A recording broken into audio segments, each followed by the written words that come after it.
ठीक है, माफ किया, लेकिन एक एडवाइस देता हूं, अगर तुम्हें कुत्ता बनने का इतना ही शौक है तो किसी के पालतू कुत्ते बनो। पागल कुत्ता बनकर कुछ हासिल नहीं कर पाओगे, लोग मार देंगे। ये बोलते हुए नक्श के चेहरे पर एक शातिर मुस्कान आ गई थी। उसके बाद नक्श ने अपना बैग खोला और मिस जूली के हाथों में वो एंटीक तलवार रखते हुए बोला, ये लीजिए, फोटो खींच लीजिए। मिस जूली बहुत ही एक्साइटेड नजर आ रही थी। उस तलवार को लेकर वो अपने स्टोर के अंदर बढ़ी। उस स्टोर में मिस जूली का अपना खुद का एक पर्सनल कमरा भी था। उस एंटीक तलवार को लेकर वो सीधा अपने कमरे में गई, जहां पहले से ही उसने सारी तैयारियां कर रखी थी। उस एंटीक तलवार को एक पर्टिकुलर प्लेस पर रखने के बाद वो कैमरे से फोटो खींचने लगी थी। लंबे समय के बाद मिस जूली ने कैमरा नीचे रखा और नक्श की तरफ देखकर बोली, थैंक यू सो मच, इसकी कोई जरूरत नहीं है। अगर फिर कभी आपका मन करे इस तलवार को देखने का तो बेझिझक मुझे कॉल करिएगा, बंदा हाजिर हो जाएगा। मुझे तुमसे कुछ पूछना है, लेकिन पता नहीं मुझे पूछना चाहिए या नहीं। बिल्कुल पूछिए। मुझे ये तो नहीं पता कि ये एंटीक तलवार पहले किसके पास थी, लेकिन इतना जरूर पता है कि ये तलवार काफी सालों पहले खो गई थी। बस इतना जानना चाहती हूँ कि ये तुम्हारे हाथ में कहां से आई।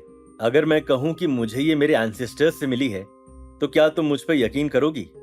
उसी समय अचानक से स्टोर का एक एम्प्लॉय भागते हुए उस कमरे में आया और बोला, मैडम जल्दी नीचे चलिए, कोई आया है, आपको ही वो हैंडल करना है। क्यों, क्या तुम्हारे बस का नहीं है? मैडम, उस इंसान के पास व्हाइट जेड ब्रेसलेट है, पूरे हीरे से तराशा हुआ है। मैं अकेला डिसीजन नहीं ले सकता। चलो चलते हैं और देखते हैं कि आखिर माजरा क्या है। जब वो सभी मेन हॉल में पहुंचे तो नक्श ने एक जवान लड़के को देखा जिसके हाथ में एक पौराणिक जमाने का एक बॉक्स था। अक्सर ऐसे बॉक्सेस आदिवासी परिवारों के पास पाए जाते थे, यानी ऑथेंटिक होने का पहला कारण मिल गया था। क्या मैं आपका नाम जान सकती हूँ? मेरा नाम अमरीश गज्जर है। क्या आप इस स्टोर की ओनर हैं? जी मिस गज्जर। क्या मैं देख सकती हूँ कि आप क्या लेकर आए हैं? ये मेरे परिवार का एंसेस्ट्रल ट्रेजर है, एक आखिरी खजाना। अगर मुझे आज पैसों की जरूरत नहीं होती तो मैं इसे कभी बाहर नहीं निकालता। जब मिस जूली ने उस बॉक्स को खोला तो सभी को हीरों से भरे एक ब्रेसलेट के दर्शन हुए। रोशनी में वो ब्रेसलेट किसी नई दुल्हन की तरह चमक रहा था। प्योर व्हाइट जेड, और इस व्हाइट जेड की क्वालिटी भी काफी हाई लग रही है। इसकी बनावट, इसकी चमक और इसके टेक्सचर को देखकर मुझे लग रहा है कि कम से कम ये 1000 साल पुराना है। आप लोगों को काफी कुछ पता है, तो तुम इसे कितने में बेचना चाहते हो? 20 करोड़। क्योंकि आप तो एंटीक स्टोर की ओनर हैं तो आपको तो पता ही होगा कि 1000 साल पुराने खजाने की कीमत क्या होगी, जो पूरी तरह से असली है और आदिवासी पौराणिकता का प्रतीक है। ये सब देखकर और सुनकर नक्श अंदर ही अंदर हंस रहा था। वहां मौजूद किसी को भी प्रॉब्लम दिखाई नहीं दे रही थी, लेकिन नक्श ने उस प्रॉब्लम को पहचान लिया था कि तभी अचानक से एक जवान लड़का उनकी ओर बढ़ने लगा। एक्सक्यूज मी, क्या आपको कुछ चाहिए? उस लड़के को अपनी ओर आता देखकर तुरंत ही विकास उसकी ओर बढ़ा और पोलाइट अंदाज में पूछा, मेरा नाम तन्मय पूनावाला है।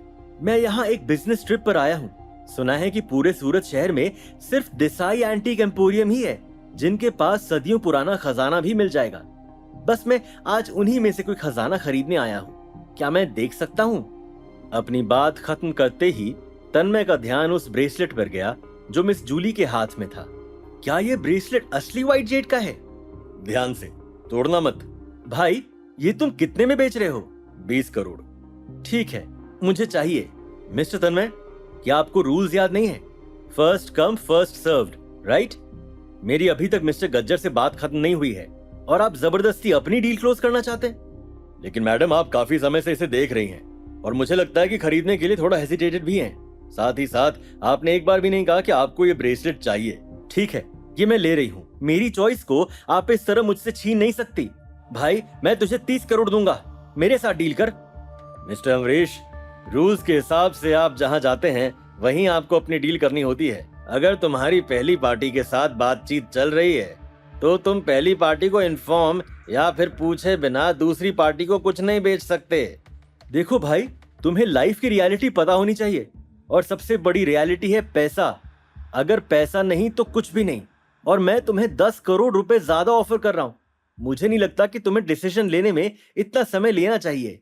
ये सब देखकर नक्श अपनी हंसी को रोकने की पूरी कोशिश कर रहा था। अमरीश और तन्मय दोनों मिले हुए थे। क्या मिस जूली ये देख नहीं पा रही थी? मिस्टर तन्मय, ये लोग जो कह रहे हैं वो सही कह रहे हैं। मैं पैसों की वजह से अपने प्रिंसिपल्स को धोखा नहीं दे सकता, इसलिए मुझे इस ब्रेसलेट को इन मैडम को ही देना होगा। मिस, आप वाकई में काफी किस्मत वाली हैं।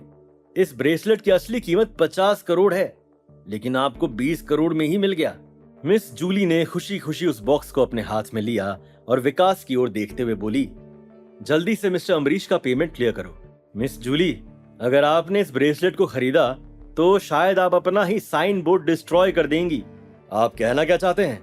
ज्यादा कुछ नहीं, बस मैं इतना ही कहना चाहता हूँ कि ये ब्रेसलेट नकली है। क्या बस एक नजर में ही नक्श ने पहचान ली उस हीरे की सच्चाई, या फिर टूट जाएगा नक्श का गुरूर? क्या मिस जूली अपनी काबिलियत पर उठे सवाल को ऐसे ही सह जाएगी? ये जानने के लिए देखिए अगला एपिसोड सिर्फ पॉकेट FM के YouTube चैनल पर, और इंस्टा एम्पायर के सारे एपिसोड सुनने के लिए डिस्क्रिप्शन में दी गई लिंक से डाउनलोड कीजिए पॉकेट FM।